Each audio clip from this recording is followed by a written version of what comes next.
Selamat sejahtera, kami ucapkan kepada Prof. Zulfahmi bin Ali Rahmat. Kami dari kumpulan 2 akan membentangkan tentang tajuk batuan igneus dari segi pembentukan, pengelasan dan kegunaan.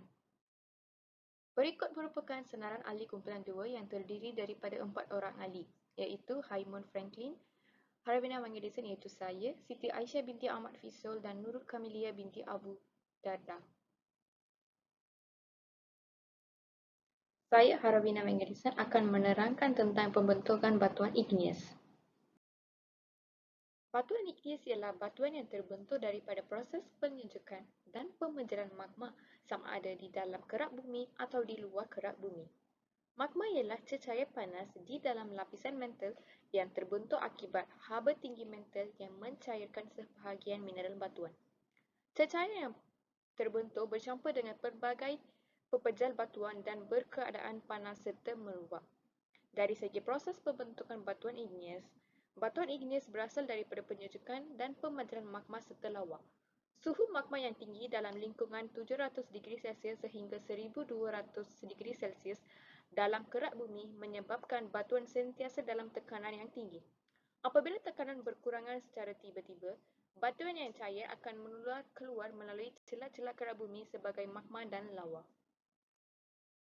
Yang seterusnya ialah siri tinta balas Bowen. Norman L. Bowen telah menjalankan kajian mengenai penghabluran pecahan untuk melihat jenis batu yang dihasilkan mengikut keadaannya. Siri ini menerangkan tentang pembentukan pelbagai jenis batuan igneus yang terhasil daripada penyejukan magma dari segi suhu penghabluran dan komposisi kimia magma. Ia juga menerangkan suhu di mana mineral menghablur apabila disejukkan atau cair apabila dipanaskan. Untuk pengetahuan, jika suhu tinggi, pembentukan mineral akan terbahagi kepada dua siri iaitu selanjar dan tidak selanjar. Manakala pada suhu rendah, pembentukan mineral akan menjadi kepada satu siri. Baiklah, seterusnya saya akan menerangkan berkaitan batuan igneus rejahan. Batuan igneus rejahan merupakan batuan yang terbentuk di dalam permukaan bumi, juga dikenali sebagai batuan igneus jala dalam. Seperti yang dapat kita lihat pada gambar, batuan igneus bermula daripada magma yang mengalir keluar daripada metal dan memasuki bahagian retakan dan rekahan batu di dalam gunung berapi. Magma yang menyejuk dan membeku di dalam struktur rekahan dan retakan batu secara perlahan-lahan akan menghasilkan batuan berhablur kasar, iaitu batuan igneus rejahan. Batuan igneus rejahan ini dapat dilihat di permukaan bumi disebabkan oleh tindakan luluh hawa dan proses hakisan. Seterusnya, melihat kepada contoh batuan igneus rejahan. Yang pertama, batu granit. Batu granit mempunyai warna yang cerah dan kandungan mineral utama pada batu granit ialah fosfor, kuarza dan mika. Batuan ini berhablur kasar dan sering ditemui di banjaran gunung ataupun tanah tinggi. Yang kedua, batuan gabbro. Batuan gabbro berwarna lebih gelap. Kandungan mineral batuan ini adalah fosfor, piroxen dan olivin. Batuan ini juga bertekstur kasar. Sering ditemui di dasar ataupun kerak lautan. Yang seterusnya ialah batu diorit.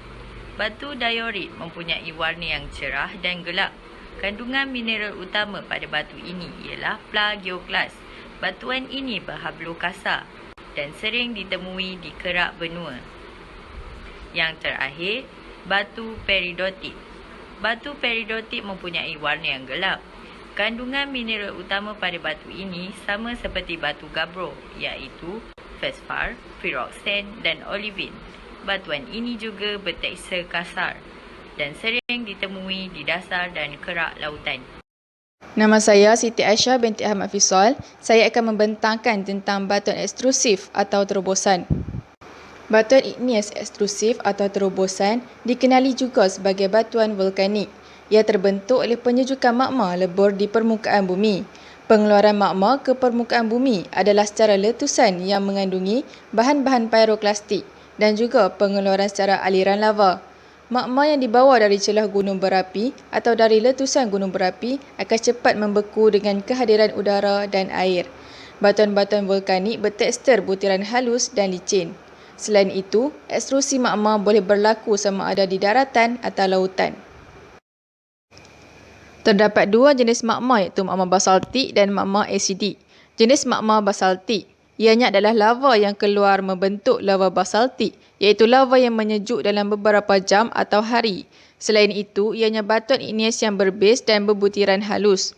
Magma basaltik adalah kurang likat serta alirannya jauh dan luas. Terdapat dua jenis aliran lava iaitu lava AA dan lava pahoho. Aliran lava AA mengandungi sedikit gas dan alirannya adalah perlahan. Aliran lava pahoho mengandungi gas yang banyak dan alirannya lebih cair. Jenis magma asidik. Contoh batuan magma asidik ialah batuan rhyolite. Magma ini sangat likat, bersaiz kasar dan rejahannya berskala besar. Sebaran magma asidik adalah lebih dekat dan terhad serta letusannya lebih kuat yang boleh menyebabkan gas mudah terperangkap ke atmosfera. Selain itu, magma ini membebaskan debu awan dan tephra yang menyebabkan pencemaran udara. Batuan daripada magma asidik boleh digunakan sebagai batuan dimensi, batuan ukiran dan bahan binaan. Contoh batuan ekstrusif atau terobosan. Batuan basalt, ia berwarna gelap dan afinitik, berongga halus dan mineral utama ialah pyroxene, feldspar dan olivine. Batuan obsidian, ia berwarna gelap atau kehitaman, tekstur yang licin dan berkaca, mineral utama ialah feldspar. Selain itu, tepian tajam digunakan sebagai mata lembing dan alatan memotong. Batuan pumice, ianya berwarna cerah, tekstur yang berkaca dan ringan. Mineral utama ialah feldspar. Ianya digunakan dalam industri kecantikan seperti bahan menggosok kulit mati. Batuan rhyolite, ianya berwarna cerah, teksturnya yang berbutir halus, kaya dengan silika. Mineral utama ialah kuarza, alkali feldspar dan biotit, serta batuan ini digunakan sebagai hiasan.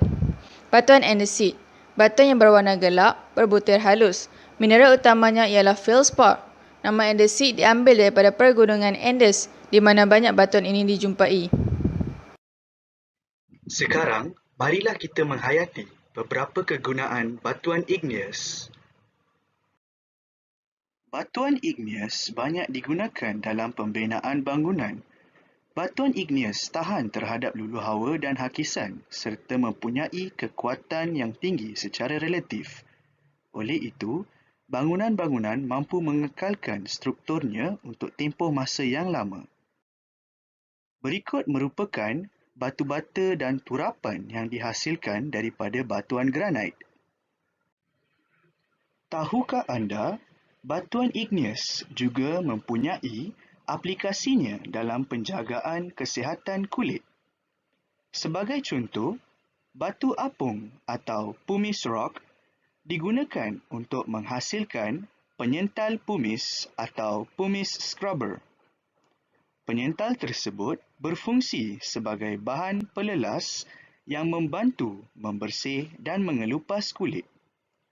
Selain itu, ia juga digunakan untuk melembutkan ketumbuhan kalus, seterusnya mengurangkan kesakitan pada kulit yang timbul akibat daya geseran. Berikut merupakan contoh alat penyental pumice atau pumice scrubber. Selain itu, batuan igneous diaplikasikan dalam aspek kesenian dan kebudayaan masyarakat. Setengah batuan igneous mengandungi mineral-mineral yang mempunyai nilai estetika yang sesuai untuk dijadikan kraf kesenian dan kebudayaan. Sebagai contoh ialah batu peridotite. Batu peridotite mengandungi peridot, sejenis mineral olivine yang kerap digunakan dalam pembuatan barang kemas seperti rantai Verdura X. Berikut pula merupakan patung pemerintah Mesir Purba yang diperbuat daripada batuan basalt. Kegunaan semula jadi batuan igneous melibatkan pembentukan tanih dan batuan lain.